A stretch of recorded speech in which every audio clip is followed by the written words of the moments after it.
toi. Merci de nous appeler et de prendre ce temps. Vous avez appelé le Standard, vous avez voulu témoigner ce soir dans cet après-match, après la défaite, 2-0 des Lillois face à Rennes. Après, notamment aussi, c'est fait pendant le match des insultes homophobes qui sont descendues des tribunes à destination de l'arbitre de la rencontre, Monsieur Batelier, et vous souhaitiez réagir. Oui, bien sûr, parce que nous, on a été alertés sur ce fait de match, des injures homophobes contre Éric Batelier, l'arbitre. C'est pas la première fois qu'on entend les injures homophobes au stade Pierre-Mauroy. Là, l'arbitre a pris une très bonne décision de souhaiter arrêter le match. Il a convoqué donc la déléguée de match de la LFP. Nous, ce qu'on attend, c'est que ces injures homophobes elles soient consignées sur la feuille de match, parce que c'est très important. Généralement, personne n'entend des centaines de supporters qui hurlent des injures homophobes. Là, l'arbitre a pris ses responsabilités. On remercie la FFF, parce que c'est un arbitre FFF qui prend ses responsabilités. Philippe Diallo a briefé les arbitres de la FFF récemment pour leur dire que maintenant c'était tolérance zéro. Et je crois que les consignes sont bien appliquées. Donc maintenant, on attend que la LFP prenne elle aussi ses responsabilités, consigne ces faits d'homophobie graves dans la feuille de match et que ça donne lieu à une convocation devant la commission de discipline avec une sanction très sévère. Oui, parce que c'est ça le plus important, Julien, c'est que ces injures soient inscrites officiellement dans la feuille de match. Oui, c'est un enjeu très très important et la FFF a pris ses responsabilités récemment et met en place des commissions d'observation pendant les matchs de la Coupe de France. Des commissions d'observation qui intègrent des associatifs LGBT, parce que nous, ça fait des années qu'on entend les injures homophobes et les délégués de la LFP les entendent jamais. Donc maintenant, il faut que ce cirque cesse et que les injures qu'on entend très bruyamment, elles soient consignées systématiquement sur les feuilles de match, qu'elle donne lieu à des convocations devant la commission de discipline de la LFP et qu'elle donne lieu à des sanctions dissuasives, bien sûr. Ce que vous dites, c'est aussi qu'on est en train de prendre des mesures là-dessus. On est en train de comprendre l'important. C'est peut-être un peu tard, mais en tout cas, au niveau de la FFF, on est en train de prendre de ça en compte. C'est ça que vous essayez de dire aussi, Julien, j'ai l'impression. C'est exactement ça. C'est que la FFF et Philippe Diallo a pris des engagements en mai dernier. On a pu en échanger avec lui. Maintenant, il faut un peu de sérieux. Il faut consigner les chants homophobes qui sont passibles d'un an de prison et 45 000 € d'amende. C'est le code pénal. Mais il y a aussi des sanctions disciplinaires, l'application du règlement de la LFP. Et la LFP doit sortir du déni, de la mauvaise foi. Et les délégués doivent inscrire systématiquement sur la feuille de match les faits d'homophobie, les sanctionner, et puis on prendra la voie d'une amélioration dans les stades de foot. On voit encore qu'il y a beaucoup d'enfants dans les stades, ils sont exposés à des injures homophobes, ça doit être sanctionné, c'est bien évident. Bien sûr. Et au-delà sur votre collectif, peut-être pour en parler aussi, alors je dirais comment vous agissez aussi concrètement pour faire changer aussi les mentalités, faire changer les choses dans le football. On a un collectif de lanceurs d'alerte, c'est-à-dire que nous, on prend la peine de faire des captures vidéo de chants homophobes pendant les matchs du championnat de France.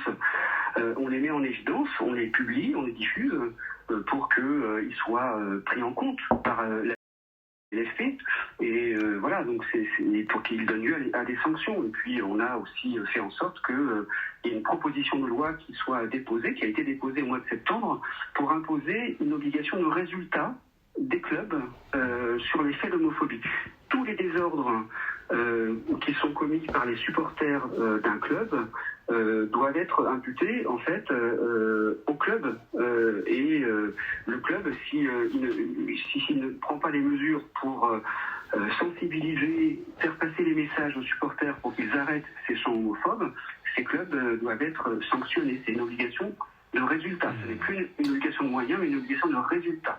Ça, c'est une loi qui est déposée, qui ne demande qu'à être votée maintenant. Julien, vous restez avec nous, porte-parole du collectif Rouge Direct, lutte contre l'homophobie dans le football. Sylvain Charlet qui a commenté la rencontre et qui a été témoin aussi de ces chants homophobes, souhaitez réagir. Ah mais moi je viens d'assister à une scène ubuesque, c'est-à-dire qu'on est en zone d'interview dans les entrailles du stade et le directeur de la communication est venu nous dire que ni Bruno Genesio ni Olivier Létang ne prendraient la parole ce soir et qu'un seul joueur viendrait dont on ne connaît pas encore l'identité. Et on lui a demandé, mais ce serait bien de venir nous parler de ce contexte. On parle d'insultes homophobes qui ont été proférées, notamment par les membres des DVE qui étaient juste à côté de la tribune de presse, très régulièrement, tout au long de la soirée. Et là, sa réponse a été de nous dire que le club n'était pas responsable des agissements de ses supporters. Ça m'a rendu dingue. Ça m'a rendu complètement fou. J'ai gardé mon calme, mais ce monsieur, Yann Mondon, n'a aucun sens des responsabilités.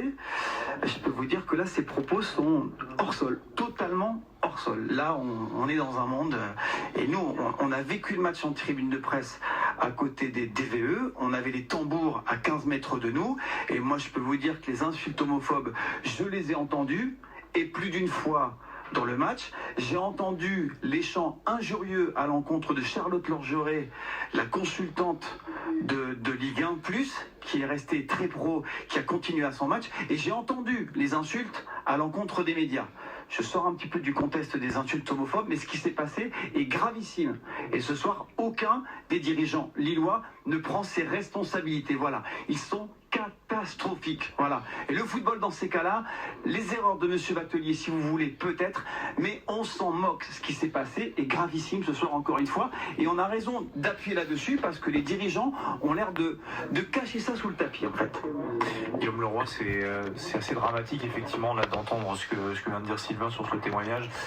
Toute la soirée est assez dramatique, et qu'on ne vienne pas, en tant que club, en tant que représentant du club, que ce soit Olivier Létang, le président, ou Bruno Genesio, venir s'exprimer là-dessus, c'est honteux. C'est en plus quand on voit les images à la mi-temps, ils sont limite à en arriver à en découdre avec l'arbitre, et ensuite fin de match, ils viennent même pas devant la presse. Bruno Genesio au moins parlait du match, il y aura un joueur. Quand je disais tout à l'heure un club qui ne sait pas perdre, là ils viennent de nous donner de la matière. Oui, j'allais y venir là-dessus parce que vous aviez donné effectivement ça. Vous aviez dit ça juste avant qu'on se pose, mais c'est effectivement ça. Là, on parle juste d'une défaite en Ligue 1 quelconque, mais en fait, il revêt de tellement d'enjeux autour que effectivement, on se demande aussi que ce club n'arrive pas à réagir dans les moments difficiles. Parce que je suis un peu dans le même état d'esprit que Sylvain quand il nous rapporte là ce qu'il vient d'entendre. En gros, t'es chez toi, t'es dans ton stade, t'es le club, bah, les supporters viennent, en gros ils font ce qu'ils veulent, c'est pas ta responsabilité. Bah, franchement, je suis le foot depuis longtemps, je crois que j'ai jamais entendu ça. C'est ça qui est terrible, et Julien, porte-parole du collectif Rouge Direct de lutte contre l'homophobie dans le foot, qui est avec nous, ça vient complètement à l'encontre de ce que vous étiez en train de nous dire sur le fait que les clubs aujourd'hui doivent faire état des désordres qui se passent aussi en tribune, parce que ça les concerne.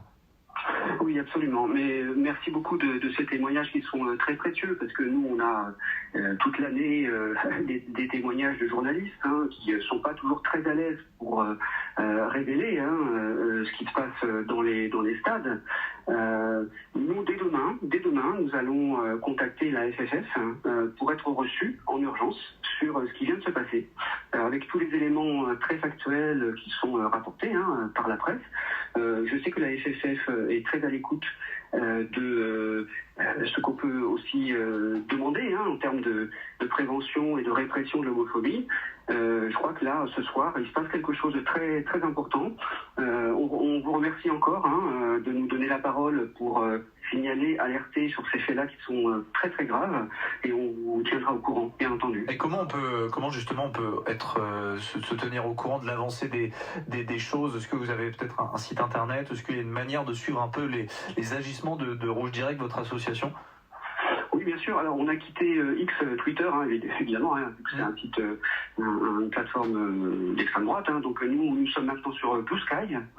Donc, vous pouvez nous retrouver nos actualités sur Blue Sky, Rouge Direct. C'est très facile. Et puis, voilà, on fait aussi beaucoup de communiqués de presse, et la presse nous reprend régulièrement parce que c'est un problème très compliqué à aborder. Nous, on ne veut pas stigmatiser les supporters qui sont en très grande majorité contre ces chants homophobes. Tous les sondages montrent que les Français, à 80%, se disent pour être plus fermes, sanctionner plus fermement l'homophobie dans les stades pour pouvoir y venir en famille tranquillement.